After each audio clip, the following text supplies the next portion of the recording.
오늘의 말씀은 사도행전 17장 24절에서 25절 말씀입니다. 우주와 그 가운데 있는 만물을 지으신 하나님께서는 천지의 주제시니 손으로 지은 전에 계시지 아니하시고 또 무엇이 부족한 것처럼 사람의 손으로 섬김을 받으시는 것이 아니니 이는 만민에게 생명과 호흡과 만물을 친히 주시는 이심이라. 아멘. 여러분은 내가 무엇을 이루었을 때 성공했구나 이런 생각을 하시는지 모르겠습니다. 어떤 분들은 좋은 일자리를 얻거나 또 돈을 많이 벌거나 좋은 가정을 꾸렸을 때, 또 사회적으로 좋은 평가를 받을 때 나는 성공했어 이렇게 스스로 생각하는 분들이 많이 계실 겁니다. 그런데 제가 지금부터 소개할 이 기사의 내용을 보면 기성세대와 요즘 젊은이들이 성공의 개념이 좀 다르구나라는 것을 느껴보실 겁니다. 지난 12월 말부터 1월 초까지 한국일보에서 20살부터 35살까지 300명을 대상으로 설문조사를 했습니다. 여기 이런 문항이 있었는데, 무엇이 성공한 삶이라고 생각하느냐 이렇게 물었더니 무려 33%가 큰 돈을 벌지 못해도 내가 충분히 내 여가를 즐길 수 있는 삶이 성공이라고 생각한다. 이 대답이 1위였습니다. 그 다음에 23.3%가 내가 하고 싶은 일을 하는 게 성공이다. 이렇게 대답을 했습니다. 그러면 일자리에서 제일 중요한 조건이 뭐냐 그랬더니 39.6%가 내 가치관과 일치하는 그런 자리나 역할이면 된다. 그 다음에 27.7%가 일과 가정을 양립하도록 보장할 수 있으면 그 일이 나는 좋은 일이라고 생각한다. 이렇게 응답을 했습니다. 그러니까 지금의 20, 30대는 돈 많이 벌고 사람들로부터 인정받는 것, 그게 성공이라고 생각하지 않는다는 거예요. 그냥 평범해도 내가 만족하는 삶이 그게 곧 성공이다. 이렇게 생각한다는 거예요. 기성세대는 이 설문 결과에 동의를 안 할 수도 있습니다. 아직 젊어서 잘 뭔지 모를 수 있어 이렇게 말할 수 있을지 몰라도 그건 젊은 세대들의 가치관이에요. 인정해야 됩니다. 또 젊은 세대들이 볼 때 기성세대가 갖는 성공의 기준을 또 인정해야 됩니다. 성공의 기준이라는 게 시대마다 조금씩 다 달라요. 어느 때는 부유함이 있어야 성공이라고 생각하고 명예를 얻어야 성공이라고 생각하고, 또 어떤 사람들은 내가 스스로 만족하면 성공이라고 생각하는 그 기준이 다 다릅니다. 그런데 저는 오늘 남들이 나를 평가해서 저 사람 성공했어 라는 기준도 중요하고, 내가 스스로 나는 성공했어 라고 말하는 자기의 기준도 중요하지만, 또 하나 하나님이 기뻐하시는 인생, 하나님이 인정하는 성공, 이 기준 또한 그리스도인에겐 대단히 중요하다는 거예요. 아니, 이건 절대적인 거예요.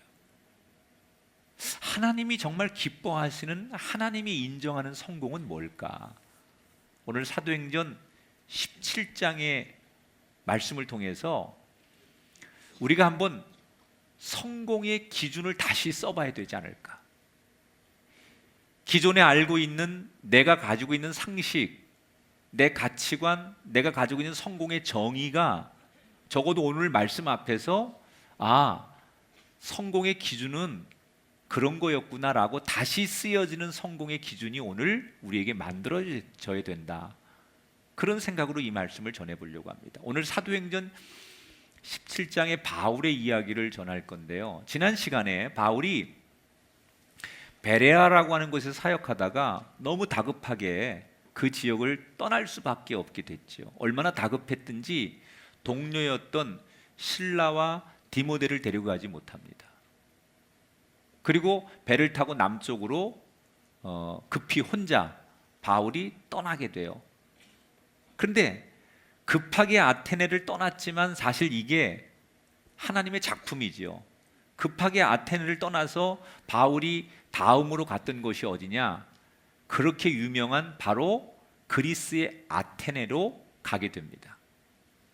여러분, 아테네는 이 당시 세계의 3대 도시가 있었습니다. 로마, 알렉산드리아, 그리고 오늘 본문에 나오는 아테네. 이게 당시 세계 3대 도시라고 해요. 그 중에 아테네는 어떤 곳이냐? 그리스가 여러분 문명의 발상지기도 하지만 아테네는 그 당시의 학문과 그리고 문화의 전 세계 중심지예요. 로마 제국의 가장 지성적이고 철학적인 것들이 집합되어 있는 곳이 아테네예요. 그래서 오늘 본문은 기독교의 대표적인 변증학자 바울과 헬라 철학, 이것이 격돌하는, 정말 아주 학문적으로 아주 엄청난 거대한 두 학문이 부딪혀지는, 두 개의 진리라고 믿는 사람들이 부딪혀지는 대단히 흥미로운 역사적인 그런 사건이 바로 아테네에서의 사도 바울의 선교예요. 자, 사실 바울이 급하게 아테네에 와서 실라와 디모데가 합류하기를 기다립니다. 혼자서 이 아테네에서 선교하는 것이 위험하기도 했고 조금 휴식이 필요했던 바울은 아테네에서 휴가를 갔죠. 그래서 처음에는 선교할 생각이 없었습니다. 혼자였으니까. 그냥 아테네를 관광도 하고 이렇게 도시를 둘러보게 됩니다. 그런데 선교할 생각 없이 아테네 시내를 둘러보다가 그의 마음속에 견딜 수 없는 감정이 올라옵니다. 그게 어떤 거냐? 16절에 이렇게 소개하죠. 바울이 그 성에 우상이 가득한 것을 보고 마음에 격분했다. 아테네 시내를 돌아보는데 얼마나 우상과 그 이방신을 섬기는 신전들이 많은지 바울의 마음속에 이건 아니잖아, 이렇게 하면 안 되잖아, 이런 분노가 올라오더라는 거예요. 자, 이 상황에서 바울이 어떻게 행동해야 되느냐? 보편적으로는 자기 마음속에 어떻게 지성인들이라는 사람들이, 최고 똑똑한 공부를 한 사람들이 모인 이 최고의 도시에서 가장 이렇게 정말 어떻게 보면 문명에서 동떨어진, 이렇게 어떻게 보면 가장 그 수준 없는 짓들을 하고 있을까?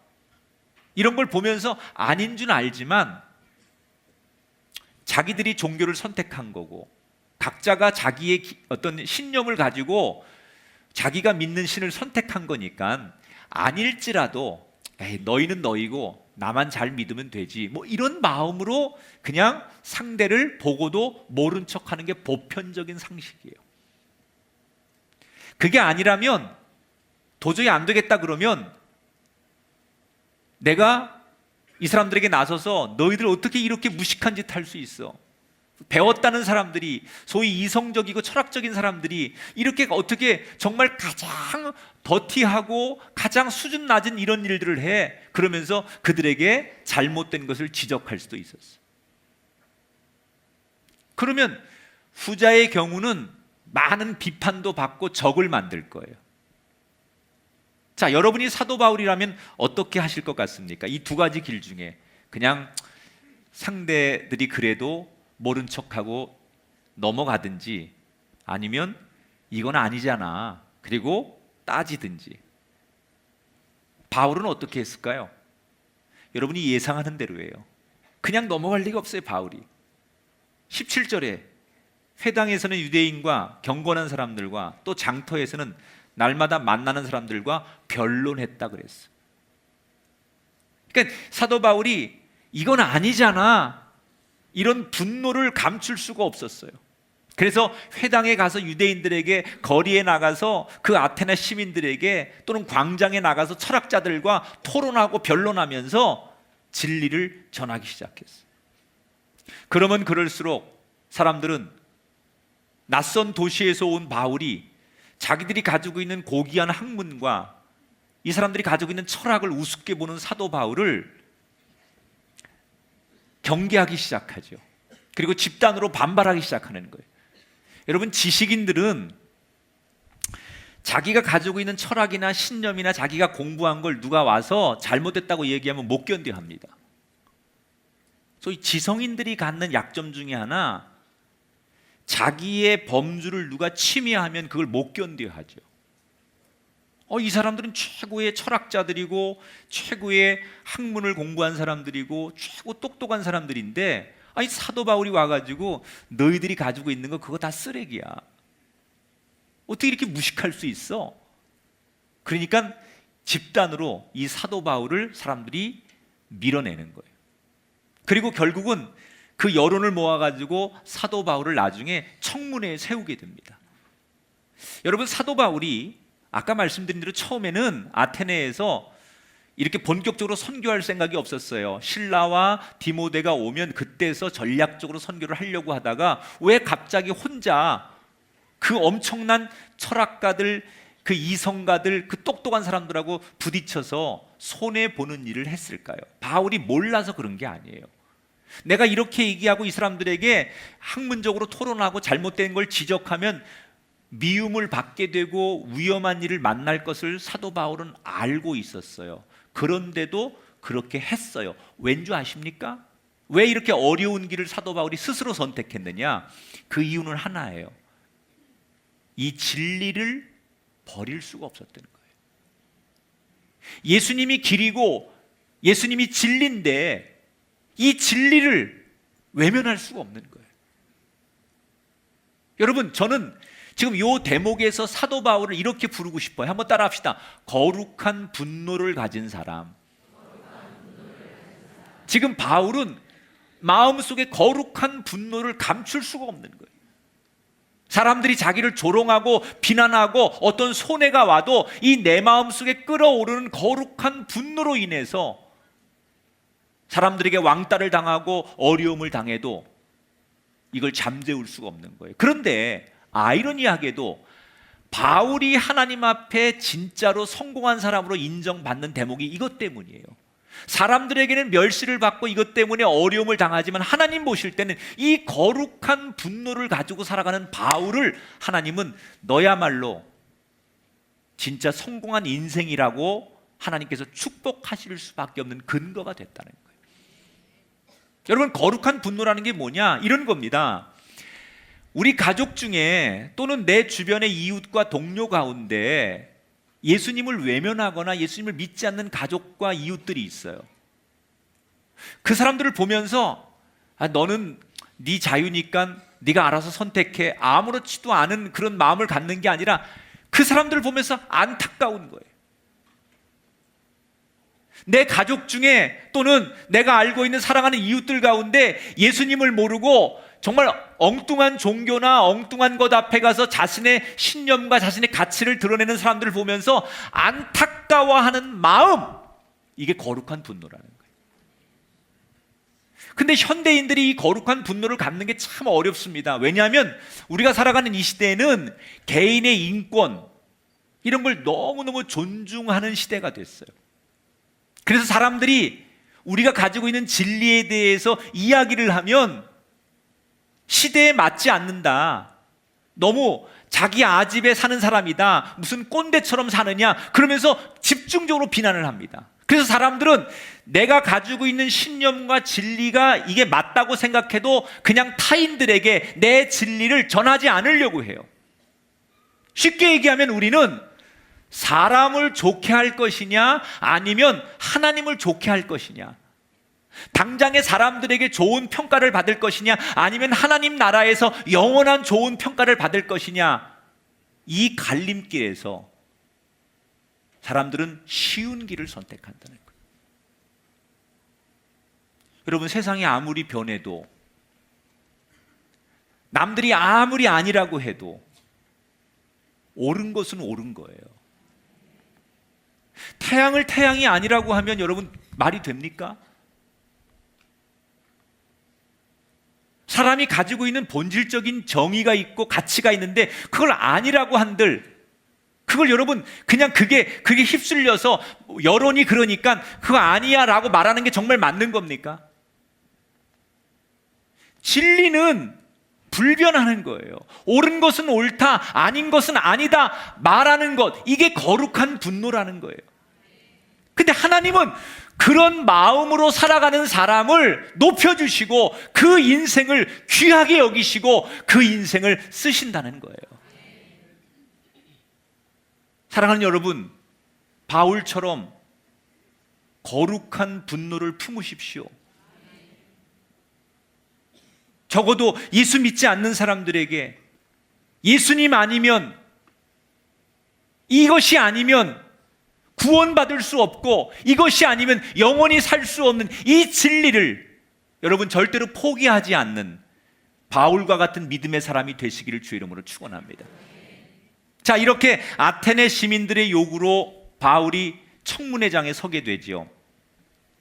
그가 청문회장에 선 곳은 유명한 아레오바고라고 하는 언덕이었습니다. 당시 아테네에 대법원이 있었는데 그 대법원에서 중요한 재판이 열릴 때마다 이 아레오바고 언덕에서 재판을 합니다. 그래서 지금도 그리스에 가면 대법원이라고 하는 단어는 아레오바고라고 써요. 아주 중요한 재판이 열릴 때 상징적으로 아레오바고에서 재판을 하고 거기에서 토론을 하는데 바울을 거기에 세웠다는 거예요. 그리고 아테네 시민들이 모여듭니다. 아테네 시민들은 토론하고 이 철학자들의 자기의 논리를 막 변증하는 걸 너무 즐겨해요. 마치 요즘 사람들이 콘서트나 뭐 이런 거 좋아하듯이 그 당시 아테네 사람들은 철학자들이 나와가지고 그 철학의 논리와 자기의 그 어떤 이념을 막 설명하는 걸 굉장히 이런 걸 좋아해요. 그래서 아테네 시민들이 기독교의 변증학자인 바울과 당시에 유명한 철학자들이 모여서 이 논쟁을 한다는 얘기를 듣고 아테네 시민들이 구름대처럼 아레오바고에 모여드는 거예요. 그리고 여기에 아주 유명한 두 철학파가 등장하죠. 이성과 운명론을 믿었던 스토아 철학을 신봉하던 사람들 한쪽, 그 다음에 쾌락을 중시하던 에피쿠로스 철학을 신봉하던 학자들, 이 사람들이 모여드는 거예요. 사실은 스토아 철학파나 에피쿠로스 철학파는 각각 다른 자기들의 신념을 가지고 있지만 그들이 공동의 목표가 생긴 거예요. 바울을 놓고 저 바울을 한번 혼내주자. 그래서 청중들 앞에서 그 유명한 대학자들이 바울과 변증적인 대토론을 하는 거예요. 여러분, 아무리 바울이 훌륭한 사람이라도 분위기라는 게 있지 않습니까? 거기에 엄청나게 모인 군중들, 그 다음에 당대 유명한 학자들이 자기를 공격하기 위해서 말 잘하고 논리적이고 그리고 공부 많이 한 사람들이 지금 자기를 공격하기 위해서 딱 토론장에 서 있는 거예요. 바울이 위축이 됐던 것 같아요. 잠시 하나님 앞에 기도하죠. 순간적으로 하나님, 나에게 지혜를 주세요. 저 사람들에게 내가 어떻게 하나님을 소개할지, 어떻게 저 사람들의 그 철학적인 것들을 내가 변론할지 나에게 지혜를 주세요. 그리고 하나님 앞에 지혜를 구합니다. 그때 하나님께서 이 바울의 머리에 스쳐 지나가는 지혜 하나를 주십니다. 그게 23절에 나오죠. 같이 읽어보겠습니다. 23절 시작. 그런즉 너희가 알지 못하고 위하는 그것을 내가 너희에게 알게 하리라. 자, 이게 무슨 말이냐면 당시 아테네에 있었던 수많은 제단 중에서 잘 모르는 신을 위한 제단이 있었어요. 그러니까 신의 이름도 모르고 그 신이 누군지도 모르고 그냥 가서 제단에 엎드려서 제사를 드리는 그런 신전이 있었다는 거예요. 자, 아테네의 사람들은 최고의 권력자들, 최고 공부를 많이 한 지성인들, 그리고 가장 문화적으로 문명적으로 앞선 도시. 그런데 이 사람들이 자기가 제사를 드리면서 신의 이름도 모르고 누군지도 모르는 사람 앞에 엎드려서 제사를 지냈다는 거예요. 여러분, 이게 어떻게 가능한 일일까? 이렇게 생각하면 돼요. 지금도요, 나는 종교가 없습니다. 나는 종교 같은 거 안 믿습니다. 근데 이 사람들이 가장 종교적이에요. 이런 사람들은요, 신문을 보면 제일 먼저 어딜 보느냐, 오늘의 운세, 이런 것부터 봅니다. 이번 주간의 내 뭐 운세 뭐 이런 거, 무슨 띠를 가지고 뭐 자기 보는 거, 이런 거 제일부터 봅니다. 장난스럽지만 그게 이미 내 마음속에 심리적으로 뭔가 내 힘으로 할 수 없는 불안감과 두려움들을, 이런 것들을 통해서 유지하고 싶은 거예요.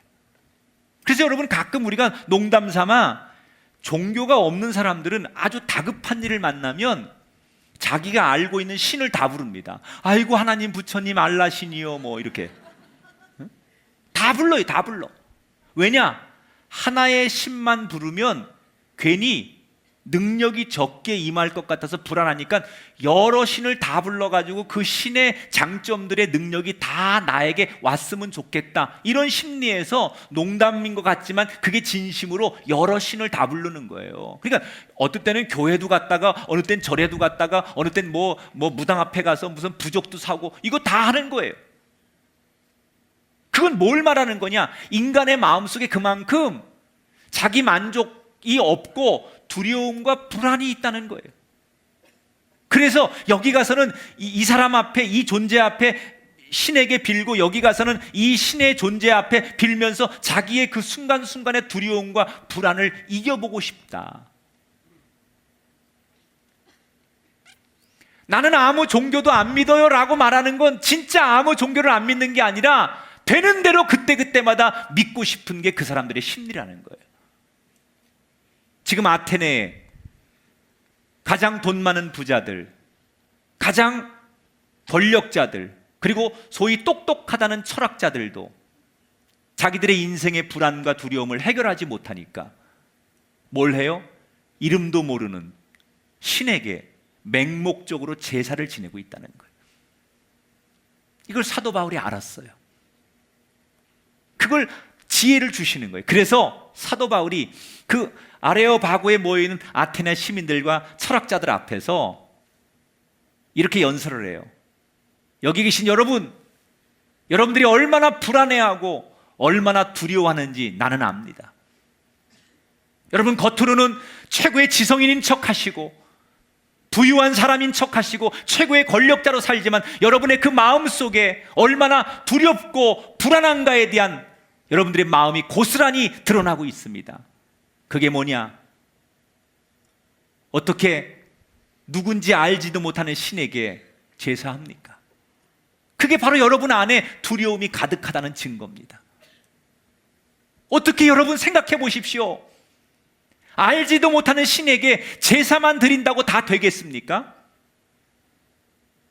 그러면서 사도 바울이 지금부터 우리가 누구를 믿어야 되고 누구에게 제사를 드려야 되고 누구에게 예배를 해야 되는지 내 설명을 들어보십시오. 그리고 그때부터 하나님을 전하기 시작하는 거예요.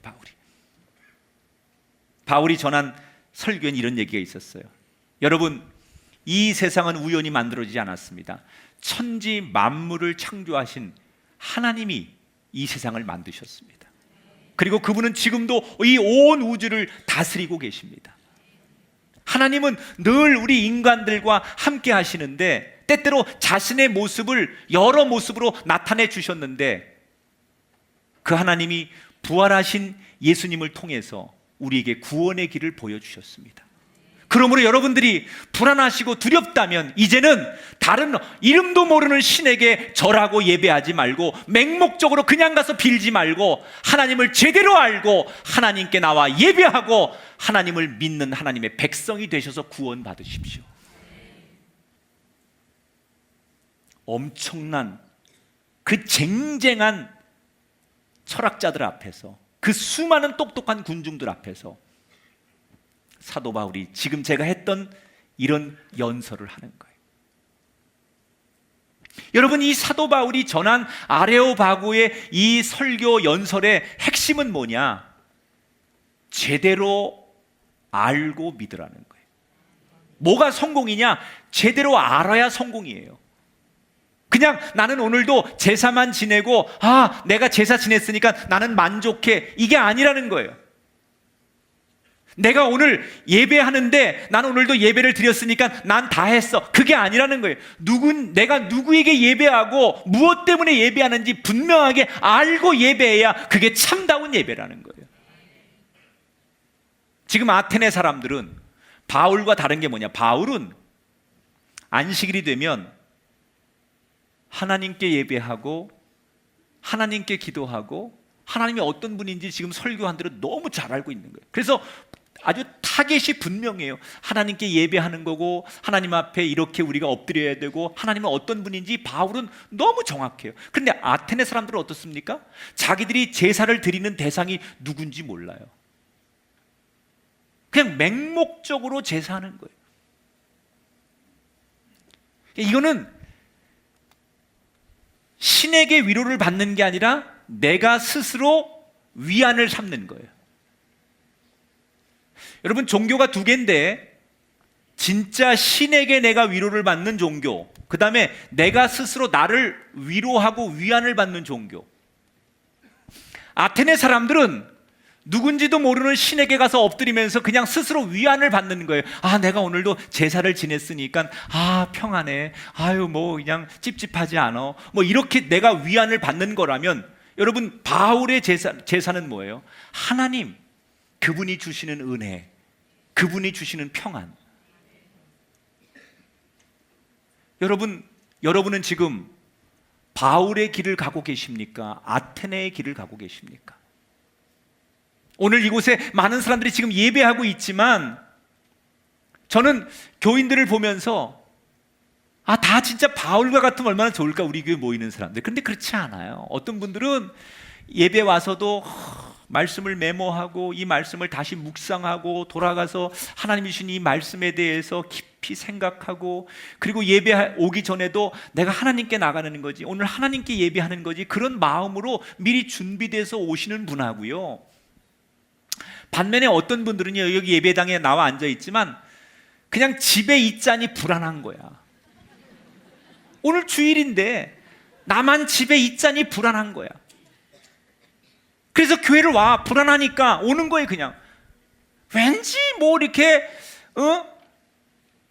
집에 있으면 뭐 좀 하나 뭐가 내가 뭘 잘못한 것 같고 괜히 그런 불안 때문에 교회에 와서 그냥 딴 생각하다가 온 것에 만족하고 그냥 가는 거예요. 그게 바로 아테네 같은 분들이에요. 내가 와가지고 예배당에 그냥 졸든 뭐하든 내가 오늘 여기 1시간 왔다 간 것으로 내가 스스로 만족하는 거죠. 그런 분들이 얼마나 많은지 몰라요. 아테네의 길과 바울의 길 중 우리는 어떤 길을 걸어야 할까? 내가 그냥 예배에 온 것으로 두려움과 불안을 이겼다고 위로받지 마시고, 여러분, 하나님을 제대로 아셔서 그 하나님과 제대로 소통하셔서 그 하나님이 위로부터 주는 은혜와 평강이 여러분에게 임하여서 그분이 주는 위로와 은총을 받고 돌아가시길 주 이름으로 축원합니다. 하나님을 제대로 알면 여러분을 붙들고 있는 두려움이 떠나갈 줄 믿습니다. 하나님을 제대로 알고 예배하면 여러분 안에 불안이 떠나갈 줄 믿습니다. 그게 바로 하나님 앞에 인정받는 성공의 인생이라는 거예요.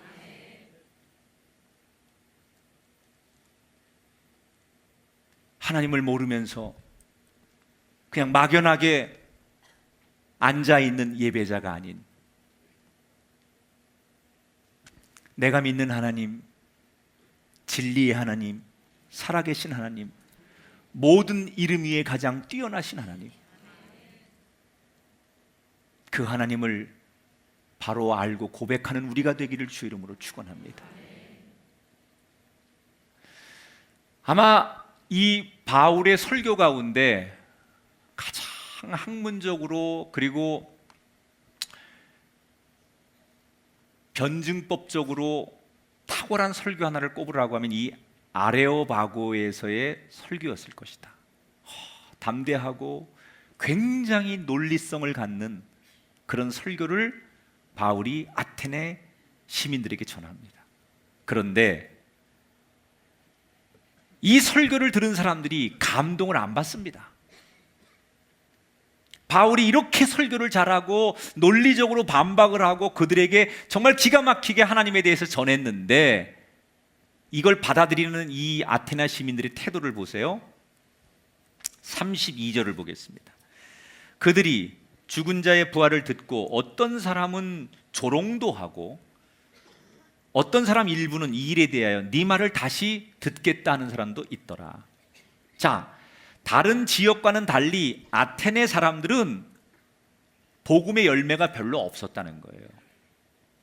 다른 데서 이 정도 바울이 설교했으면 예수 믿는 사람들이 많았어요. 그리고 결신자들이 많았고 교회가 세워지고 헌신자들이 많았는데 아테네 시민들은 이렇게 최고의 설교를 해도 그들이 마음을 열지 않더라는 거예요.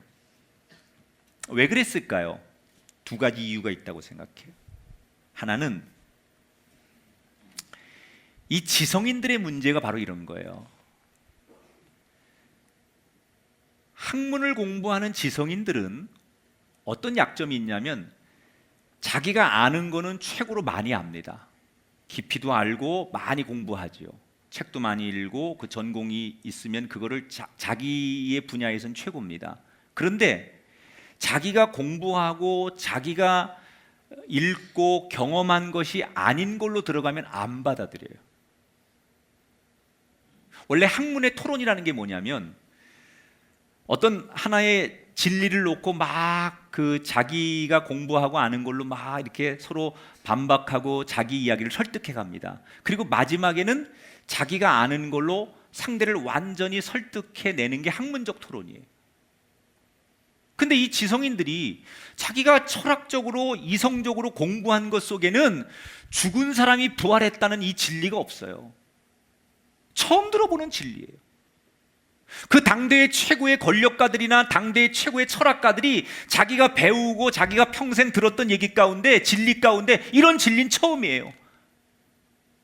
적어도 자기들이 한 번쯤 어디서 그런 책을 읽어봤거나 그런 얘기를 전해서 동의가 되면 받아들일 텐데 내가 알고 내가 공부한 내용 가운데 진리 가운데 그것은 없다는 거예요. 그래서 안 받아들이는 거예요. 두 번째, 이 아테네 시민들이 지금 감추고 싶었던 자기들의 속마음이 드러난 거예요.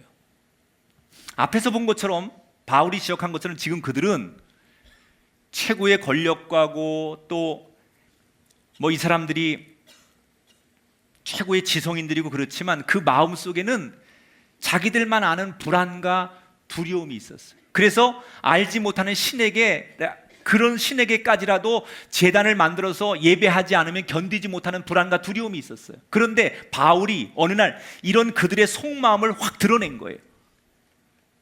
너희들이 겉으로는 똑똑한 척하고 웃고 있고 행복한 척하지만 너희들 속에 얼마나 두려움과 불안이 많은지 내가 안다. 그 증거가 이거다라고 바울이 완전히 그들의 속마음을 확 들춰내니까 이 사람들이 뭐예요? 그걸 인정하고 싶은데 자존심이 상한 거예요. 여러분, 때때로 우리가 부모들이 어린 애들한테 아빠 그거 잘못된 거잖아, 엄마 그거 잘못된 거잖아 그러면 맞는 얘기인데 괜히 애한테 지적질 당하는 게 자존심 상해서 야 임마 니들이 애들이 뭘 알아 이러고 그냥 그 맞는 얘기를 무마해내는 것처럼 이 똑똑한 지성인들이 자기들의 그 불안과 두려움을 사도 바울이 확 들춰내자 자존심이 상하는 거예요. 그래서 더 그걸 감추고 싶어서 바울을 공격하는 거죠. 그래서 바울의 이 아테네 선교는 훗날 사람들의 평가에 가장 실패한 선교다. 열매를 별로 거두지 못했다. 이렇게 평가를 합니다. 그러나 저는 사실 그 동의하지 않습니다. 바울의 아테네 설교는 이 선교는 바울의 실패가 아니라 아테네 사람들의 실패예요. 그들이 못 받아들이고 그들이 안 받아들인 거지 바울이 잘못 전한 것이 아니다. 그런데 사람들은 바울이 열매가 별로 없고 예수 믿는 사람들이 많이 안 나왔기 때문에 다른 지역에 비해서 실패한 선교라고 평가를 하지만 정작 본인은, 바울은 조금도 그렇게 생각하지 않아요. 34절을 볼게요. 몇 사람이 그를 가까이 하여 믿으니 그 중에는 아레오바고 관리 디오누시오와, 이 디오누시오는 재판관입니다. 또 다말이라 하는 여자와 또 다른 사람들도 있었더라. 소수의 사람이긴 했지만 그 아레오바고의 그 연설을 듣고 예수를 영접한 사람들이 몇 사람 나왔다는 거예요. 그런데 그 몇 사람을 사도 바울이 어떻게 대하느냐, 따라합시다. 가까이 하여 믿으니. 그러니까 사도 바울은 많이 자기 설교를 듣고 자기 전도 때문에 많은 열매가 나오면 좋겠지만 많이 안 나온다고 해서 절대로 실망하지 않았다는 얘기예요. 오히려 그 몇 사람 안 되지만 그 몇 사람 안 되는 사람들을 더 가까이 대해서 그들을 예수 잘 믿도록 양육하고 기도해주고 돌봐서 그들이 온전히 그리스도인이 될 때까지 그들을 양육한 다음에 비로소 아테네를 떠나게 돼요. 여러분, 세상 기준으로 보면 바울은 실패한 거예요. 다른 지역에서 그 정도의 시간과 그 정도의 노력을 투자해서 생긴 결과물에 비하면 아테네는 거기에 비하면 적은 수가 예수를 믿었으니 세상 논리로는 실패한 게 맞습니다. 열매가 없으니까 잘못된 게 맞습니다. 그런데 바울은 세상의 기준으로 보지 않는 거예요. 하나님의 기준으로 보는 거예요. 그게 뭐냐? 하나님의 기준은 세상의 기준과 달라요. 세상은 많아야 돼요. 커야 돼요. 그런데 하나님의 논리는 한 영혼이 귀하다는 거예요. 만약에 사도 바울이 세상의 논리대로 다른 도시처럼 자기가 전도했을 때 이만큼의 결과가 나오고 그래서 내가 성공했어, 이거 실패했어, 이런 기준으로 봤다면 그는 의기소침했을 거예요. 그리고 분명히 거기서 예수 믿겠다고 한 사람들 양육을 돌보지 않았을 거예요. 그런데 하나님의 눈으로 보는 거예요. 세상의 기준이 아니라 하나님의 눈으로 보니까 이 한 영혼도 너무나 귀한 거예요. 그래서 그는 절대로 낙심하지 않아요. 하나님은 그런 사도 바울을 너무 귀하게 보신 거예요. 여러분, 때때로 우리는 숫자 놀이, 그 세상에서 말하는 숫자의 논리로 옳고 그름을 판단할 때가 얼마나 많은지 몰라요.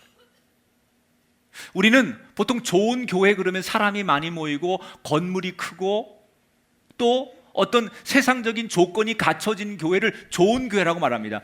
이게 세상의 논리라면 하나님의 논리는 오늘 개척교회 상가교회에서 한 영혼을 놓고 예배해도 그 한 영혼이 정말 하나님을 바로 알고자 제대로 알고자 예배한다면 그게 하나님 눈에는 훨씬 더 가치 있는 예배고 그게 좋은 교회라는 거예요. 결국 하나님은 마지막에 세상의 논리보다는 하나님의 논리로 살아가는 사람을 웃게 하십니다.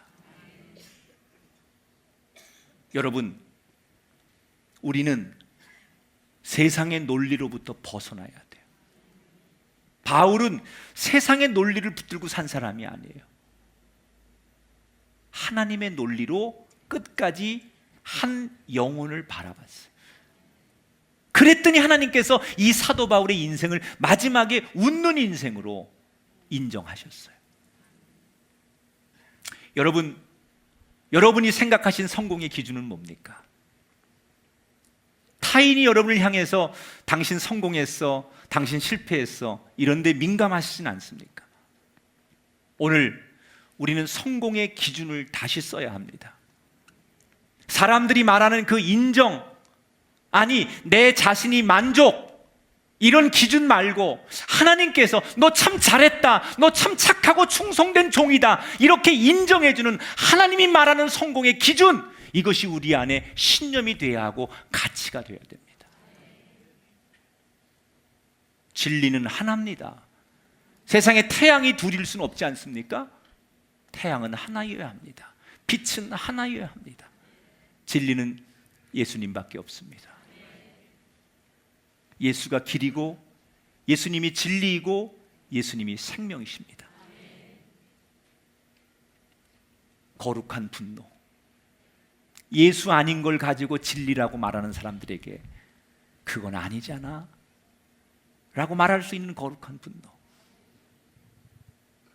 그냥 나 위로받고자 오늘도 예배당에 나와서 예배를 드리는 사람이 아니라 내가 예배하는 하나님이 어떤 분이고, 내가 기도하는 예수 그리스도가 어떤 분이고, 나에게 위로와 평안을 주시는 성령이 어떤 분인지 제대로 알기에 힘쓰십시오.